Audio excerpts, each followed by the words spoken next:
एक पुराने घर की ऊपरी मंजिल पर एक कमरा था, छोटा सा। लकड़ी की अलमारी, एक पुराना पंखा और एक बूढ़ा आदमी। वो दादा थे। नीचे पूरे घर में रौनक थी।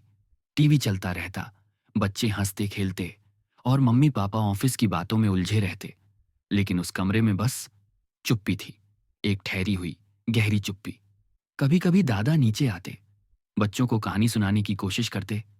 जानते हो, जब मैं तुम्हारी उम्र का था। लेकिन बच्चे फौरन मोबाइल की ओर मुड़ जाते। दादाजी, बाद में सुनाई, गेम चल रहा है।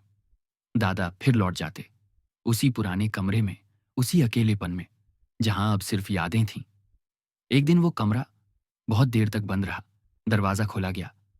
दादा अब वहां नहीं थे। बस उनकी छड़ी चश्मा और कुछ अधूरी कहानियां रह गई थीं। अब हर रात वो बच्चा मोबाइल बंद कर देता है और उस बंद कमरे की ओर देखता है, जहां अब कोई कहानी सुनाने वाला नहीं। उसे अब समझ में आता है कि दादा का कमरा नहीं गया, वो छाया चली गई है, जिसके नीचे उसका बचपन महफूज था।